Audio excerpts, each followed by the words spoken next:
이제 연말이 돼서, 이런 행사, 저런 행사, 또, 이제 모임들도 많이 있죠? 없어요? 없으면 저랑 만나요. 뭐, 이제 식사 시간도 있으실 거고, 또 가족 모임도 있고, 이렇게 바쁘게 지내시는 줄 아는데, 이 성탄을 그런 식으로 해내야 되는 하나의 일정으로, 성경은 이 성탄에 대해서, 행사 준비 잘해라, 이렇게 말하지 않고, 오늘 본문에 보니까, 길을 준비하라, 이렇게 말하고 있어요. 따라해 봅시다. 길을 준비하라.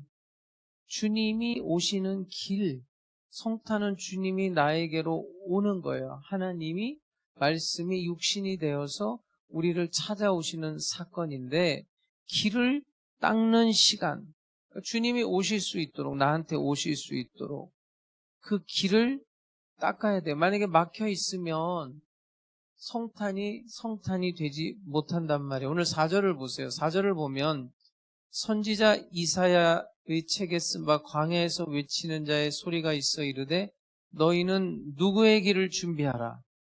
주님의 길을 준비하라. 그의 오실 길을 곧게 하라. 오늘 우리가 이번 성탄을 어떤 행사로 준비하는 것이 아니라 내 마음에 주님이 오시는 길을 열어드릴 수 있기를 주님의 이름으로 축복합니다. 물론 2000년 전에 주님이 오신 것을 기념하는 날이기도 해요. 그러나 더 중요한 것은 그 주님이 지금 나에게 오시는 거예요. 그것을 맞이하는 사건이에요. 내가 주님을 맞이한다는 것은 길을 만든다는 뜻이고, 길을 만든다는 것은 막힌 것을 치우고 정돈한다는 거예요. 이번 주에 총회에서 총회장님과 임원들과 또 직원들이 다 왔었어요. 우리 교회에 방문해서 와서 기도도 해주고 또 회의도 하고 또 우리가 대접도 잘 해드렸어요. 선물까지 준비해가지고. 근데 이제 오기 전에 우리가 준비를 한 거예요.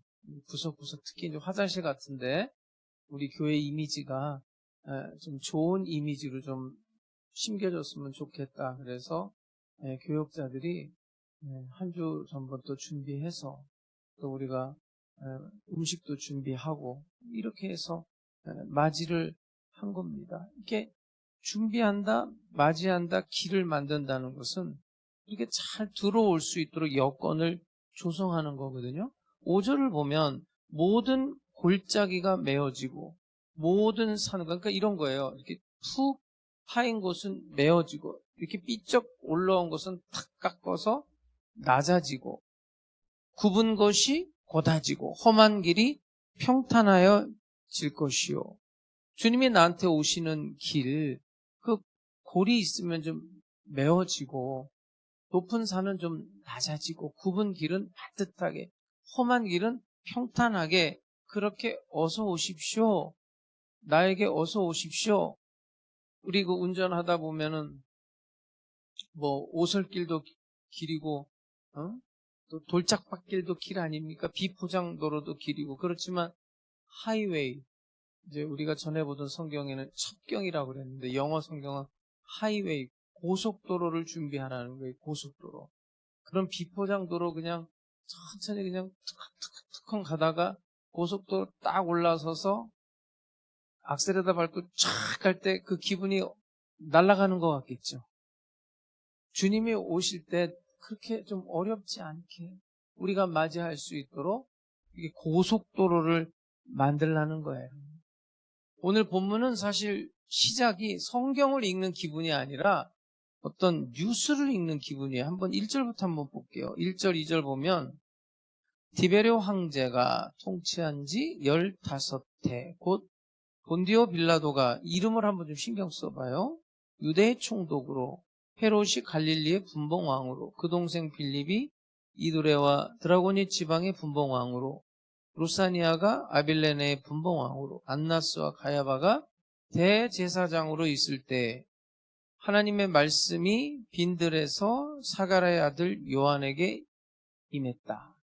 자, 디베레 무슨 황제가 나오고 본디오 빌라도 총독 이름이 나오고 헤롯, 뭐 빌립 이런 또 분봉왕, 이름이 나오고 안나스 가야바 대제사장의 이름이 나와요. 이건 이제 정치적으로 보면 이런 거예요. 그 당시에 로마가 온 세계를 지배했어요. 식민지를 삼았어요. 그러면 로마의 최고 통치자는 누구죠? 황제예요, 황제. 그 황제가 각 지역에 총독을 파송했어요. 그리고 식민지 삼은 나라들은 그 나라 사람이 또 다스리게 했어요. 근데 땅이 넓으니까 한 사람에게 권력을 안 주고 분봉왕으로 세워놓은 거예요. 총독은 빌라도를 임명하고. 또 로마는 그 식민지 나라의 종교를 존중해줬어요. 그 대신에 이제 황제를 숭상하는 조건이에요. 그래서 안나스와 가야바가 대제사장이었다. 대제사장은 원래 한 사람인데 이상해요. 두 사람이 대제사장이라는 거예요. 그러니까 이런 이야기들 속에 하고 싶은 얘기가 뭐냐? 자, 다시 볼게요. 성경을 다시 보세요. 2절 한번 볼게요. 끝에 안나스와 가야바가 대제사장으로 있을 때 하나님의 말씀이 빈들에서 누구에게 임해요? 요한에게 뭐가 임했대요? 하나님의 말씀 어디에서? 빈들에서. 원래 하나님의 말씀은 어디에 임해야 되죠? 여러분 지금 어디서 말씀 듣고 있어요? 성전에 임해야 되는 거예요. 이거 굉장히 충격적인 말씀이에요. 화려한 왕궁에도 하나님의 말씀이 임하지 않았다는 거예요. 대제사장, 종교 지도자들에게도 하나님의 말씀이 임하지 않았다는 거예요. 성전에 하나님의 말씀이 임하지 않았대요. 어디에 임했대요? 빈들에. 빈들은 광야를 말하는 거예요. 광야에 하나님의 말씀이 임했다는 거예요. 지금 로마의 황제가 있어요. 얼마나 화려해 그 왕궁이. 빌라도가 있어요. 총독이 있고 헤롯 왕, 분봉왕들이 있어요. 그리고 정치적으로 여러분 성전도 얼마나 화려합니까? 안나스와 가야바는 어떤 관계냐면 안나스가 가야바의 장인이에요. 그러면 가야바 전에는 누가 대제사장이었냐? 안나스예요. 그런데 안나스가 스캔들에 휘말렸어요. 그래서 로마 황제가 잘라버렸어요. 그것도 참 이상하죠? 대제사장을 임면권이 로마 황제에게 있었어요. 그러니까 자기가 못하니까 자기 사위 가야바를 세운 거예요. 예수님 십자가 사건도 보면은 가야바한테 안 가고 누구한테 가죠? 안나스에게 끌려가요. 그러니까 실권자예요. 뒤에서 조정을 했던 거예요. 그러면 이런 화려한 이름들이 나오는데 하나님의 말씀이 그런 화려한 사람들, 리더들에게 임하지 않았고 화려한 왕궁이나 화려한 성전에 임하지 않고 빈들, 광야를 말해요. 광야에 임했다. 히브리 사람들에게 광야는 어떤 곳일까? 구약 성경에 보면 이스라엘 백성이 애굽에서 430년간 종살이하고 홍해 바다를 건너서 어디로 나와요? 광야. 그 광야에 나와서 처음으로 맞이한 게 시내산이에요. 시내산에서 그 광야에서 뭘 받죠? 하나님으로부터 모세를 통해서 율법을 받죠. 광야는 하나님의 말씀이 임하는 곳이에요. 그리고 구름기둥, 불기둥으로 하나님의 임재를 경험했던 곳이 어디죠? 광야. 그래서 이 당시에 많은 사람들이 그 성전을 뛰쳐나와서 광야로 들어갔어요. 이런 사람들을 에세네파라고 그래요. 그 에세네파 중에 한 사람이 세례 요한이에요. 이 공동체를 쿰난 공동체라고 일컬었었어요. 이 사람들은 어떤 사람들이냐? 더 이상 유대교회는 희망을 볼 수가 없었어요. 정치, 경제, 사회, 문화, 종교 다 타락했어요. 그래서 광야로 나와서 이 사람들이 뭘 했느냐? 성경을 읽고 하나님의 말씀을 묵상하고 기도에 전념해서 아주 단순하게 생활했어요. 그게 에세네파예요. 그 중에 하나가 세례 요한이에요. 그렇게 광야에서 생활을 하다가 오늘 성경에 보니까 하나님의 말씀이 빈들에서 광야에서 누구에게 임했다고요? 요한에게 임했어요. 약대 털옷을 입고 메뚜기와 석정을 먹었던 요한에게 임했다는 거예요. 이건 굉장히 충격적인 거예요. 하나님의 말씀이 성전에 임해야죠. 하나님의 말씀이 선지자들 대제사장에게 임해야죠. 그런데 하나님의 말씀이 성전에 임하지 않아요. 광야에, 빈들에, 세례 요한에게 임했다는 거예요. 그래서 하나님의 말씀을 받은 세례 요한이 광야에서 어떤 말씀을 받았고 어떤 것을 준비했느냐? 이사야 선지자의 말씀을 받아요. 주의 길을 준비해라.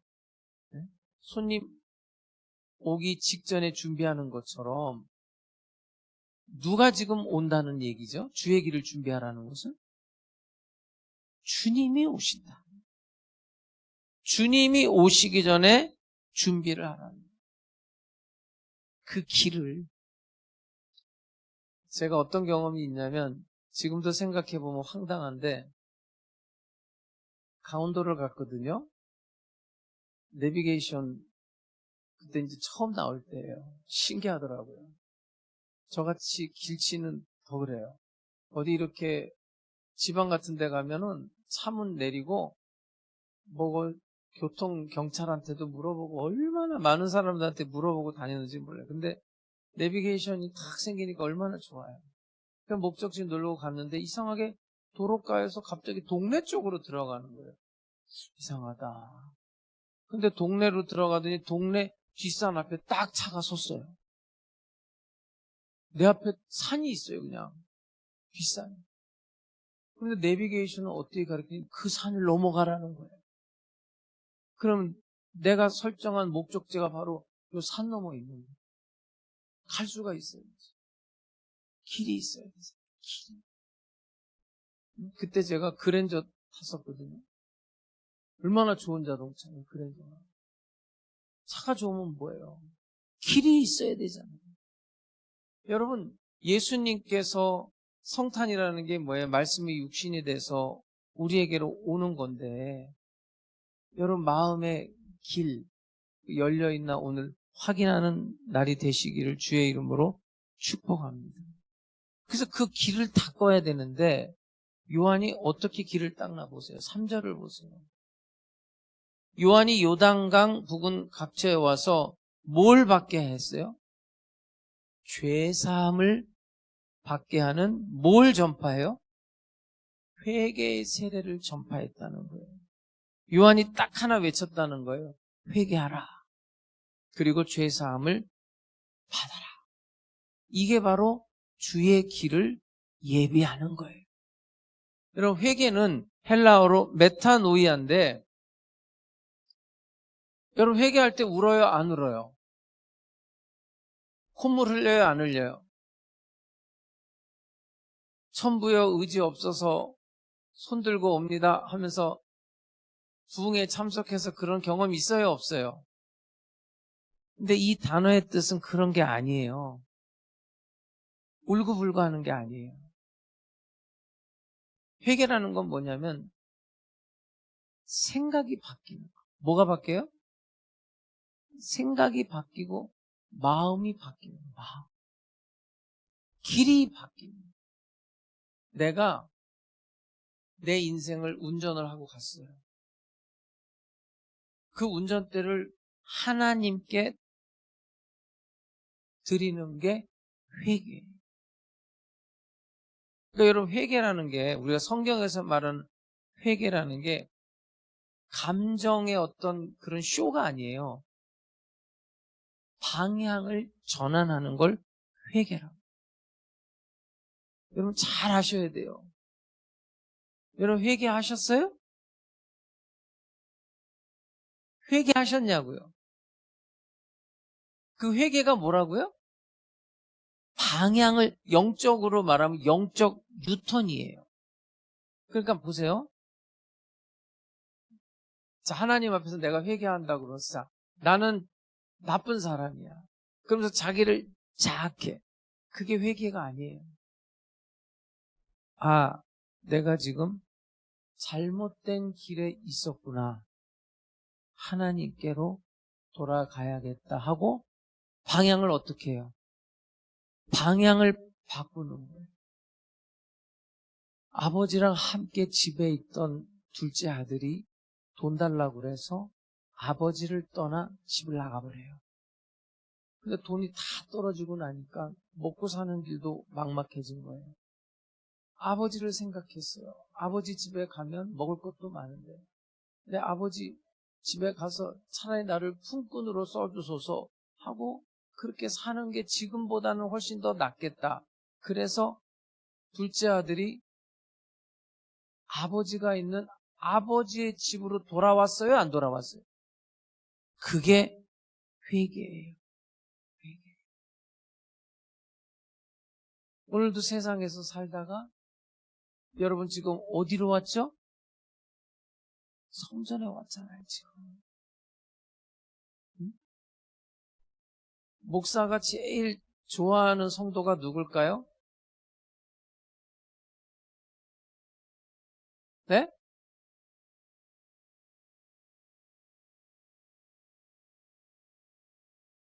새신자.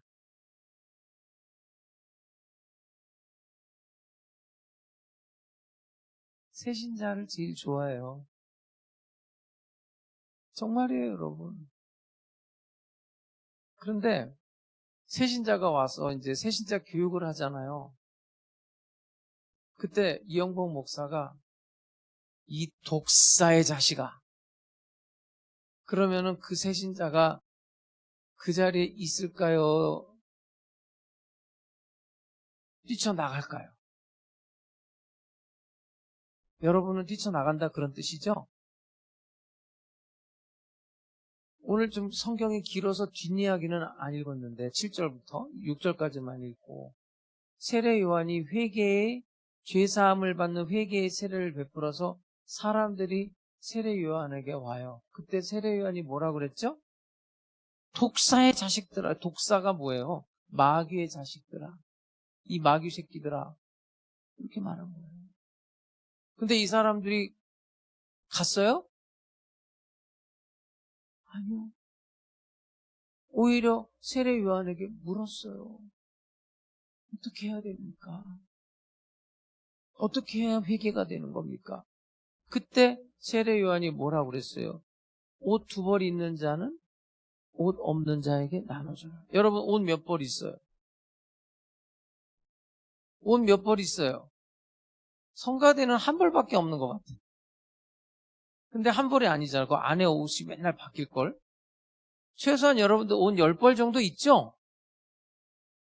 없는 사람은 이따가 내 사무실로 와야 내가 줄게.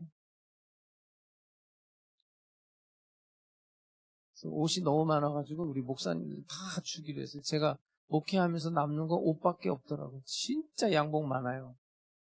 아까워서 못 버리고 계속 이사 다닐 때마다 싸가지고 다녔는데 누가 달라고 그래서 이제 주기로 했어요. 그럼 다 부자예요, 여러분. 옷 2벌 있는 자는 뭐라고요? 옷 없는 자에게 몇 벌을? 그 숫자로 계산해봐. 옷 2벌 있는 자 1벌 주라고 그랬으면 옷 4벌 있으면 몇 벌 주라는 거예요? 반은 나눠줘도 된다는 거예요. 그리고 세리가 어떻게 해야 회개가 됩니까? 그랬더니 너 세금을 그 정한 세 외에는 더 이상 부과하지 말아라. 그게 회개다. 군인들도 어떻게 해야 됩니까? 성경에 나와 있는 얘기예요. 여러분들 그 3장 7절부터 쭉 강탈하지 말고 힘으로 무력으로 하지 말고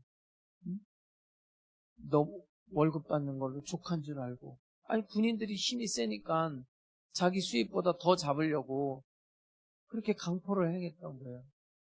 그렇게 하지 말라. 그게 회개라는 거예요.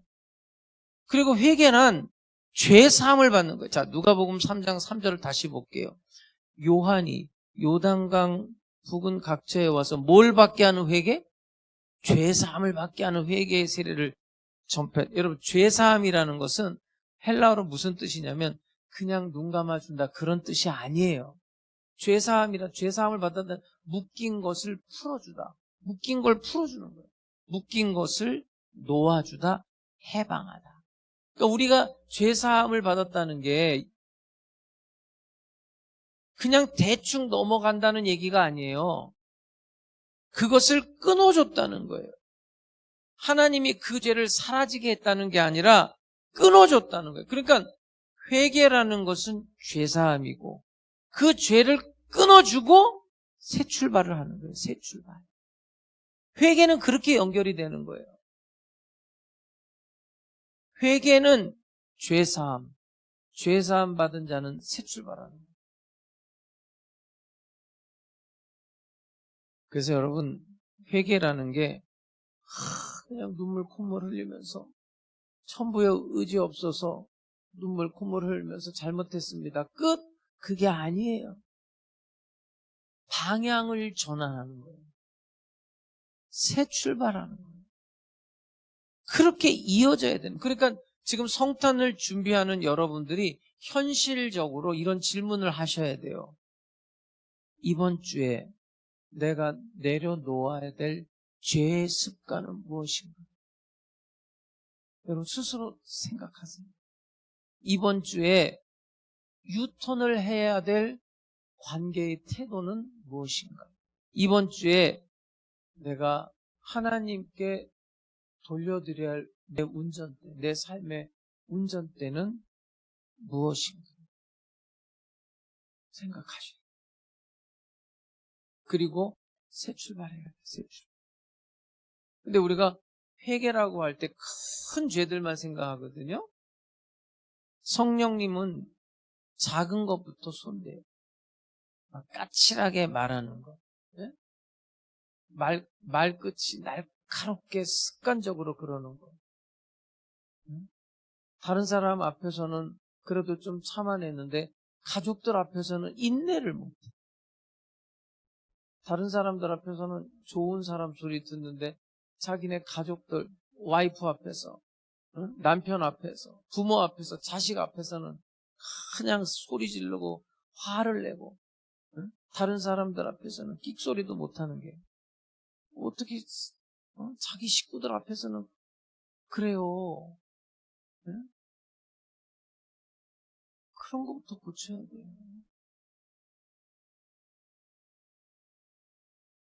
식구한테 먼저 잘하세요. 식구한테. 순서가 있어요, 여러분. 예루살렘과 유대와 사마리아와 땅끝까지 이르러 내 증인이 되리라. 그리고 내가 옳다는 거예요. 그걸 내려놓지를 못해요. 따라하면 내가 틀릴 수 있다. 여러분, 내가 한평생 옳다고 생각해 왔던 것도 틀릴 수 있다는 걸 인정해야 돼요. 그렇지 않으면 그 교만 깨지질 않아요. 네? 감사 대신 불평이 먼저 나오는 입술. 상처받은 게 사실이에요. 그렇다고 해서 내가 상처받았다고 냉소로 대하는 그런 마음들. 이게 다 길을 막고 있는 작은 돌멩이들이거든요. 그것을 치우는 게 성탄을 준비하는 거예요. 여러분, 오늘 본문을 한번 제가 읽을 테니까 여러분들이 이게 무슨 길을 도로 공사한다 생각하고 한번 읽어보세요. 이게 그 이야기인지 아닌지. 이거 지금 도로 공사 이야기예요. 3장 5절이에요. 모든 골짜기가 메어지고 모든 산과 작은 산이 낮아지고, 요즘은 이제 뭐 터널을 뚫기도 하지만, 굽은 것이 곧아지고 험한 길이 평탄해질 것이요. 공사하라는 거, 공사, 도로 공사. 로마가 세계를 지배해 들어갈 때 무슨 공사부터 한 줄 아세요? 길 공사, 도로 공사부터 했어요. 그 로마에 갔을 때 놀랐던 게 2000년 전에 길을 닦아놓은 그 길을 지금도 쓰고 있는 도시가 있어요. 길이 있다고요. 그만큼 잘했어요, 도로 공사. 왜냐하면 그 로마 전차 부대가 유명했거든요. 네? 이 전차가 지나가는 길이 있어야 되는 거예요. 그리고 예전에는 왕도라고 그래서 왕이 백성을 시찰을 나갈 때 원래 밤에 나가기도 하지만 공식적으로 왕이 백성들을 만나러 가는 길이 있어요. 그걸 왕도라고 그래요. 오늘날로 말하면 지금 우리나라 대통령이 한번 뜨면은 몇 명이 동원되는지 아시는 분? 내가 한번 자료를 한번 읽어봤는데 7천 명이 움직여야 됩니다. 오? 놀라셨어요? 근데 더 놀랄 얘기 해드릴게 그러면. 트럼프가 움직이면 얼마나 돈이 깨지는지. 트럼프가요 지금까지 대통령 취임하고 평균 3일에 한 번씩 골프를 쳤대네. 트럼프 개인이 가지고 있는 골프장만 11개래요. 그 사람 부자예요. 근데 거기서만 친 건 아닌데 한 번 골프를 칠 때마다 경호 인력부터 시작해서 돈이 어마어마하다는 거예요. 근데 어쩔 수 없어요. 그 사람 대통령이기 때문에 그런 거예요. 대통령. 비행기를 움직여야 되고. 내가 요새 이렇게 골프를 치는데 저기서 총으로 쏘면 안 되잖아요. 그런 데까지 다 감시자가 가 있어야 되는 거예요. 그런 길을 확보해야 되는 거예요. 그러니까 여러분, 예수님이 지금 우리한테 온단 말이에요. 이건 마음의 공사예요. 이 도로 공사처럼 예수님 영적인 길인데 그 길을 공사하라는 거예요. 자, 첫 번째가 뭐냐면 지금 골짜기가 메워져야 된다. 여러분, 골이 깊다라는 말 알아요? 한국하고 일본이 골이 깊다는 말 아세요? 여러분, 어떤 사람하고 골이 깊은 사람 있죠? 그 사람 미워하면 그 웃는 것도 밉게 보인대요. 예? 사람이 미우면 웃는 것도 밉다는 거예요. 아무리 못생긴 사람도 웃으면 이뻐요, 안 이뻐요? 이쁘잖아요. 못생겼어도. 응? 왜 못생겼다는 말이 거슬려요? 잘생긴 사람도 있고 못생긴 사람도 있는 거예요. 뭐 어쩌겠어요, 그렇게 태어난 걸. 근데 그런 사람도 웃으면 또 인자한 얼굴 하면 얼마나 보기가 좋은데요. 그런데 아무리 잘생기고 이뻐도 미워하잖아요. 웃는 것도 싫다니까. 여러분은 일본인이라고 그래요? 일본 분이라고 그래요? 일본 사람이라고 그래요? 일본 놈이라고 그래요? 일본 새끼라고 그래요? 쪽발이 새끼라고 그래요? 뭐라고 말해요? 예? 예?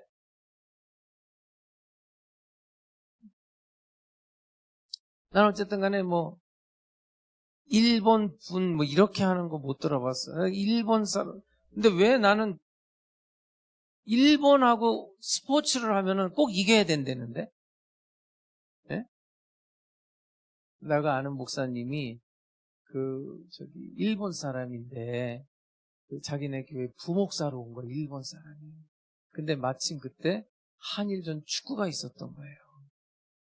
한일전 축구가 있었는데 이렇게 축구를 하는데 일본이 골을 넣으니까 자기네 공부하러 온 일본 목사가 막 그렇게 좋아하고 웃더라는 거예요. 그게 그렇게 밉더래. 그래가지고 물었대네. 독도가 누구 땅이야? 그랬대 갑자기 축구 보다가. 그랬더니 그 일본 목사가 그랬대네. 독도는 하나님의 땅입니다. 그랬다고 그러더라고. 예? 만약에 독도는 일본 땅입니다 그러면 쫓아내려고 물었대. 예? 농담인지 진담인지 아직 내 배꼽을 잡고 웃었는데 골이라는 게 있어요. 마음의 골. 상처받고 절망하고. 그러니까 예를 들어서 그 상처가 있는 사람은 하나님과 관계 속에서도 하나님은 나를 사랑 안 해. 하나님은 내 기도 안 들어줘. 기도해도 소용없어. 하나님도 나를 포기했어. 이렇게 된다는 거예요. 그 여성들이 남자들한테 실현을 당하잖아요. 그렇게 이제 실현을 당한 다음에 또 새로운 남자 만나기가 쉬울까요? 어려울까요?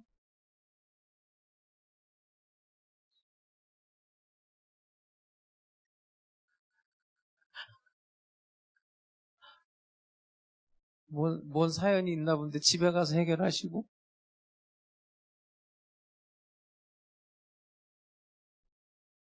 제가 상담을 하는데 진짜 재밌었어요. 이게 좀 딱하더라고. 남자가 떠난 거예요. 떠나서 너무 상처를 받아서 이제 얘기를 쭉 하다가 나는 뭐 그런 건 다 이해했어요. 근데 내가 좀 놀랄 말을 하더라고. 뭐라고 말하냐면, 목사님, 말 끝에 남자는 다 도둑놈이에요. 딱 이러는 거예요. 근데 이제 그 말을 들으면서 좀 관계가 나랑 그 자매랑 이상해지는 거예요. 나도 남잔데. 그래서 내가 이제 눈이 덩그러져가지고, 뭐요? 그랬거든요. 그랬더니, 목사님만 빼고요. 어려워요, 여러분, 그게. 이 골이, 그 상처가 깊어지면 그 상처가 너무 커서 어떤 좋은 말을 하고 그게 안 되는 거예요. 그게 메꿔줘야 되는 거예요. 복음으로, 용서와 사랑으로 그걸 메꿔야 돼요.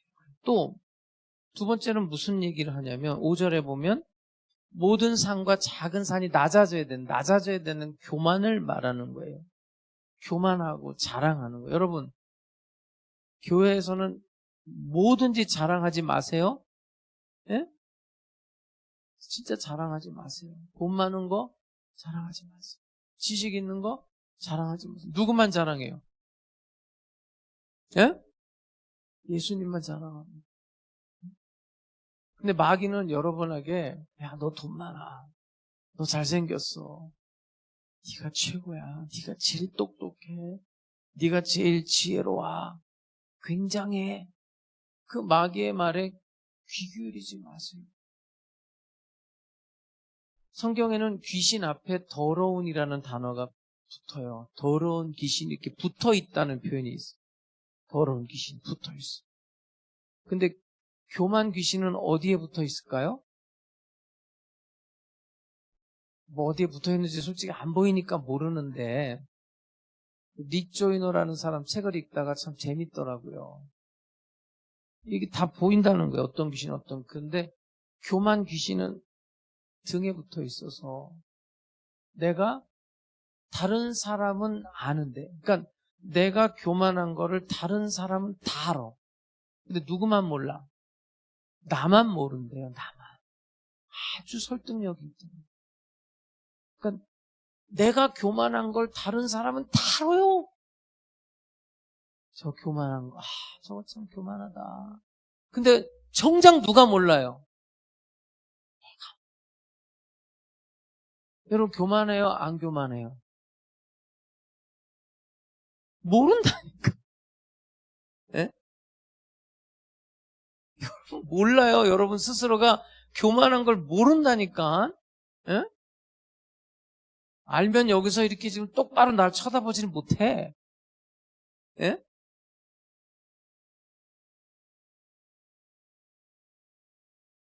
그게 낮아져야 된다는 거예요, 지금. 그 헤롯 왕이 자기의 그 왕권, 그거 내려놓기 싫은 거예요.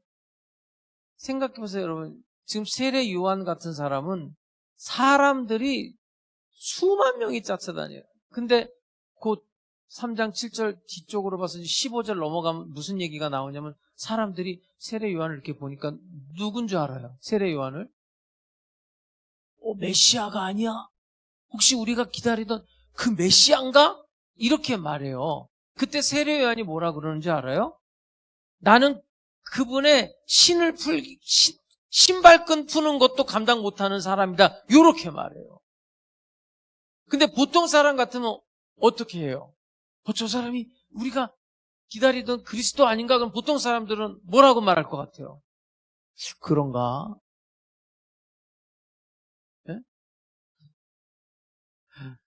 제가 양평에서 담임 목사를 2년을 했었어요.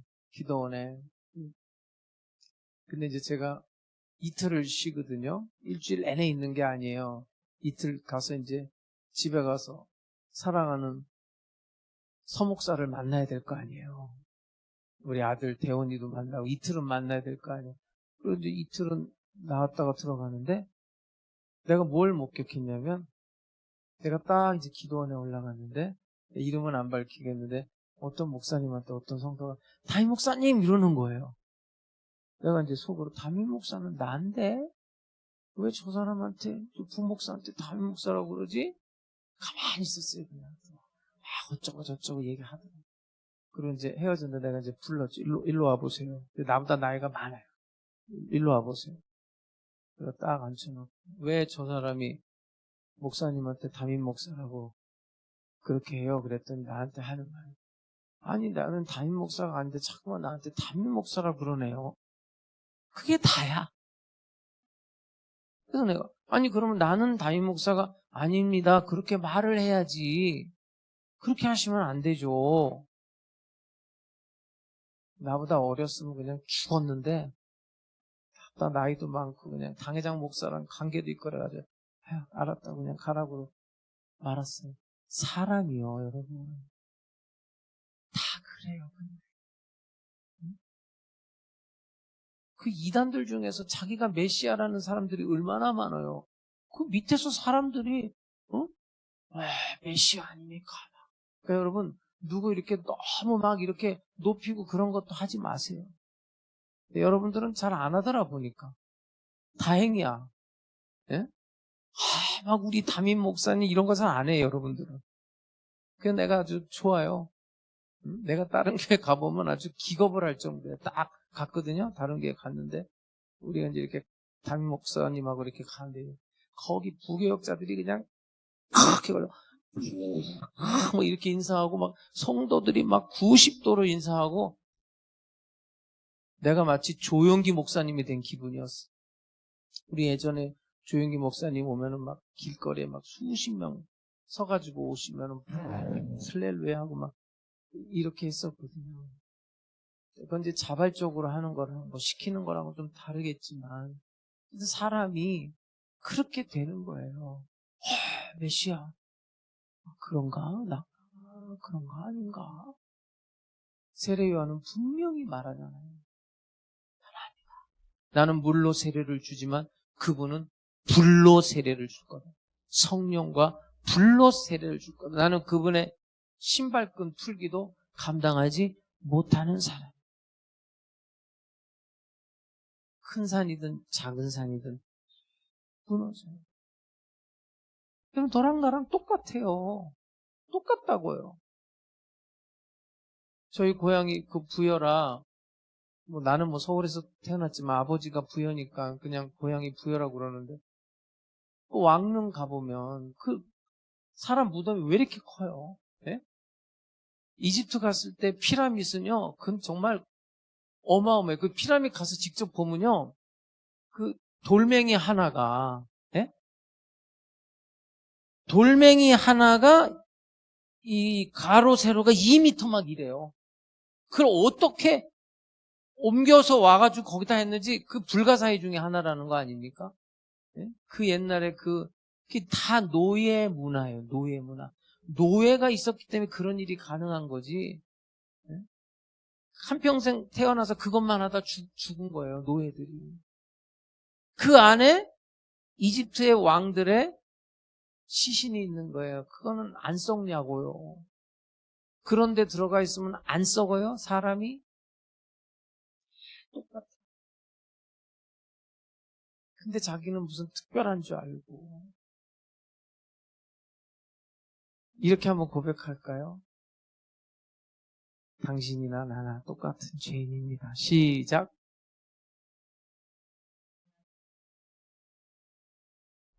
여러분 이걸 알아야 돼요. 예수님의 십자가 보혈로 용서함 받은 죄인이라는 그 사실을 잊어버리지 않으면 누구 앞에서도 교만하게 할 수 없어요.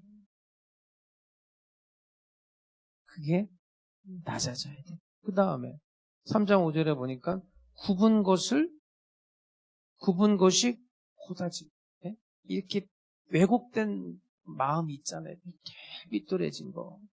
제가 늘 말씀드리지만 어떻게 똑같은 사건을 보면서 그렇게 다른 말을 합니까? 어떻게 그래요?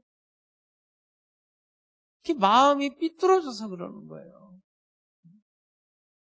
저는 우리나라 정치인들이 조금 좀 더 이렇게 발전했으면 좋겠어요. 기도하세요, 여러분. 로마서 13장에 나와 있잖아요. 지도자들을 위해서 기도해야 돼요. 아니, 똑같은 사건을 가지고 어떻게 이렇게 다르게 말을 합니까?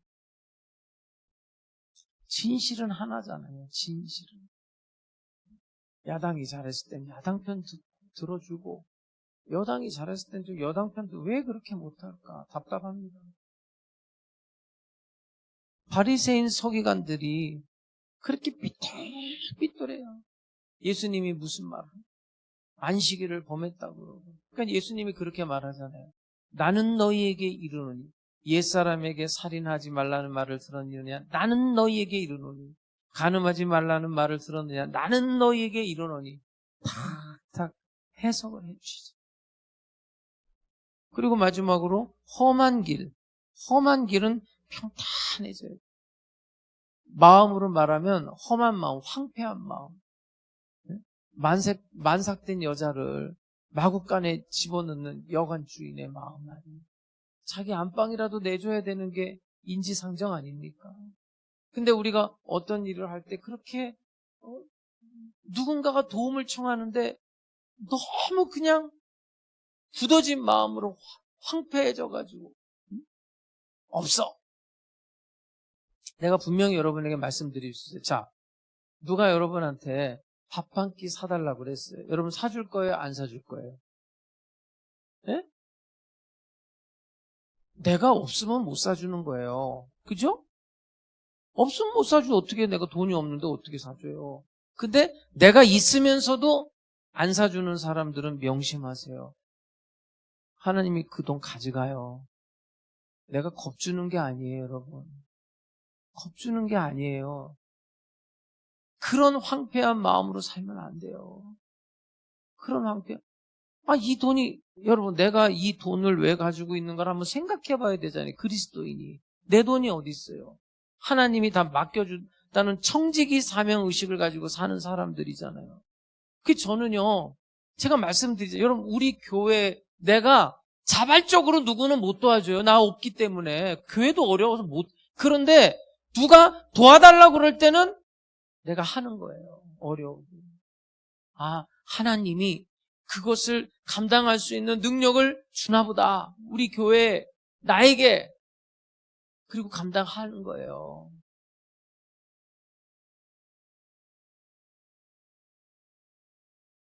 황폐해진 마음으로 살지 마세요.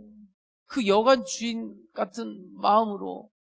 여러분 어떻게 다른 사람의 돈을 강도질을 해가지고 다른 사람의 돈을 가져갈 수 있어요. 그건 있을 수 없는 일이에요. 살면서. 어떻게 사기를 치고 어떻게 남의 돈을 그렇게 갈취할 수가 있어요? 예? 돈이 그냥 돈이 아니잖아요. 그 사람의 피와 땀과 눈물과 그의 인생이 딱 돈으로 딱 압축되어 있는 거잖아요. 그게 헌금 아니에요. 헌금. 헌금이 단순히 돈이에요, 여러분? 여러분의 피와 땀과 눈물을 하나님 앞에 드리는 거니까 목사가 축복 기도해 주는 거 아니에요, 여러분? 돈이 아니에요, 헌금은. 나 자신을 드리는 거죠. 난 그런 분들 많이 봤어요. 헌금하면서 우는 사람들 많이 봤어요. 왜요? 자기 인생을 드리는 거예요. 그게 돈 드리는 게 아니에요. 마음이 굳어지고 딱딱해지고 그냥 반항적으로 폭력적으로 그거 평탄해져야 됩니다. 복음이 안 들어와요. 말씀이 안 들어와요. 그런 사람이 제일 불쌍해요. 저 목사 저거 나 들으라고 하는 소리네.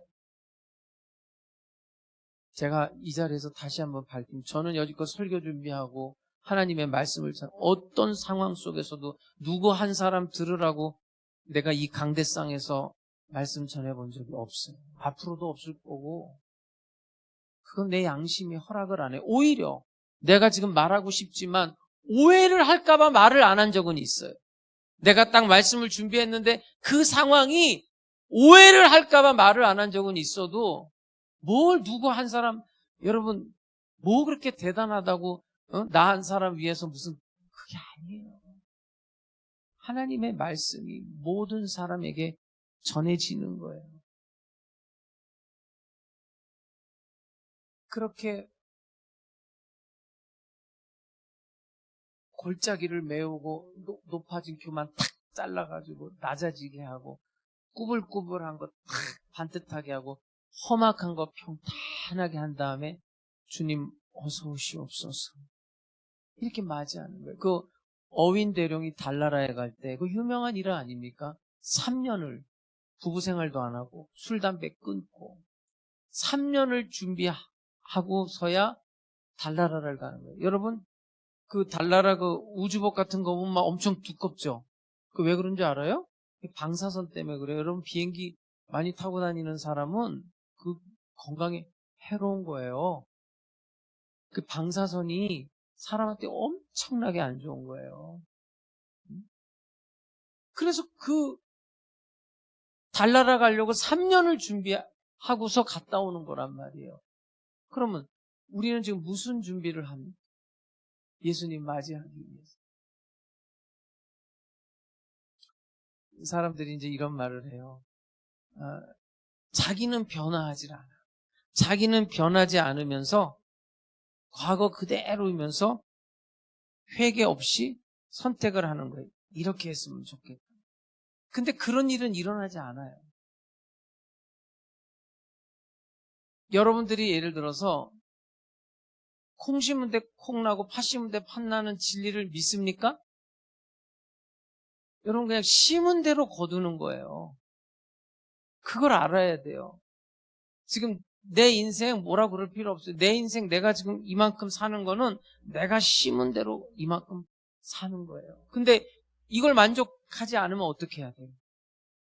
둘 중에 하나예요. 그냥 만족하고 감사하고 내 그릇은 이 정도 그릇이다. 집에는 금그릇, 은그릇, 나무그릇 다 그릇이 다 다른 거예요. 다 금그릇 되겠다고 할 필요가 없어요. 근데 나는 솔직히 금그릇보단 이렇게 나무그릇 하나님이 나를 좀 많이 사용했으면 좋겠어요. 이렇게 보이는 그릇 말고 예? 도자기, 청자기처럼 이렇게 탁 보관하는 그런 거 말고 그냥 막 쓰는 그릇으로라도 좀 많이 좀 나는 쓰임 받고 싶어요. 예? 그래서 막 요새 많이 돌아다니는 거 안 좋아하는데. 예? 그런 그릇이 돼야 되는 거예요. 그런 그릇이. 그러려면 어떻게 해야 돼요? 변해야 돼요. 나는 가만히 있으면서 제가 이번에 한 달 동안 기도하면서 말씀 준비하는 게 뭐예요? 새해가 새해될 수 있도록 우리가 좀 준비해서 2026년도를 기쁘고 즐거운 환희로 맞이하자고 제가 말씀드렸어요. 송구 영신 예배 때 막 잘못했습니다. 울고불고가 아니라 그 희망찬 그 새해를 맞이하면서 하나님이 2026년도 나를 어떻게 쓰실까? 그리고 나는 하나님께 어떻게 쓰임받을까? 나는 무엇을 할까? 이런 새해를 맞이하기를 바라요, 저는. 그러려면 어떻게 해야 되겠어요? 사람이 바뀌어야죠. 네? 하다못해 아침에 7시에 일어나던 사람은 6시에 일어나든지 10시에 자던 사람이 11시에 자든지 그렇게 뭔가 바뀌어야죠. 그래야 결과가 달라지죠. 똑같이 하면서 무슨 결과가 달라져? 변화를 요구하면서 현대인의 문제가 뭐냐? 나는 변하질 않아요.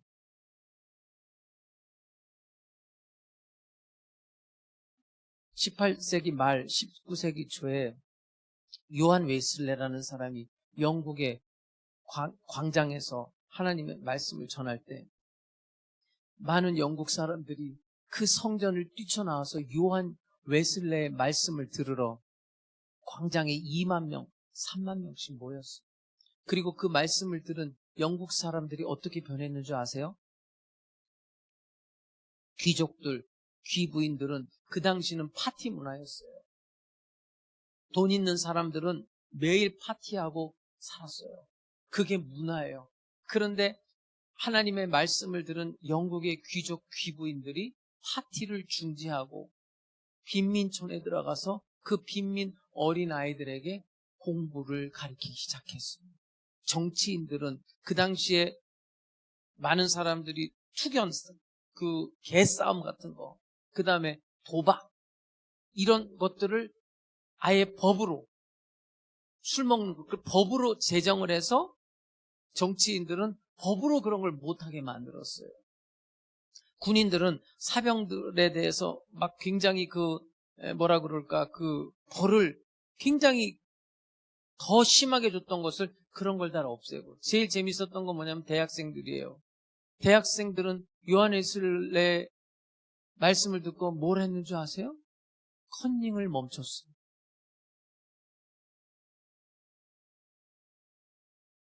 그게 무슨 얘기냐면 하나님의 말씀이 나에게 임했을 때 각자의 처지에 따라서 달라지는 거예요. 적용이 달라요. 여기서 똑같이 하나님의 말씀을 전하지만 그 말씀을 들은 여러분의 삶에는 그 적용이 다른 거예요. 우리가 지금 성탄을 준비합니다. 성탄은 말씀이 육신이 되어서 이 땅에 하나님이 나를 찾아오시는 사건이에요. 그 길을 준비해요. 어서 오십시오. 골짜기를 메우고 교만을 깎아내리고 왜곡된 마음, 삐뚤어진 마음을 곧게 하고 그 험악한 마음을 바르게 하면서 주님을 맞이하고 주님과 함께하는 크리스마스가 되시기를 주님의 이름으로 축복합니다. 기도하겠습니다. 하나님 아버지, 주의 길을 준비하라 하셨는데 우리는 장식과 일정에는 열심히면서도 마음의 길은 방치해 둔 적이 많이 있습니다. 용서해 주시옵소서. 주님께서 우리의 골짜기를 메워 주시옵소서. 낙심과 절망의 골짜기를 복음으로 채워 주시옵소서. 우리의 산을 낮춰 주시옵소서. 우리의 교만과 완고함이 오늘 이 시간 무너지게 하여 주시옵소서. 우리의 굽은 길을 곧게 해 주옵소서. 합리화시키고 왜곡하는 것들 다 중재하게 해 주시옵소서. 우리의 험한 길을 평탄하게 만들어 주시옵소서. 상처와 분노와 미움이 성령 안에서 다 치유받게 하여 주시옵소서. 이 대림절에 오시는 예수 그리스도를 참으로 맞이하는 우리 모두가 되게 해 주시옵소서.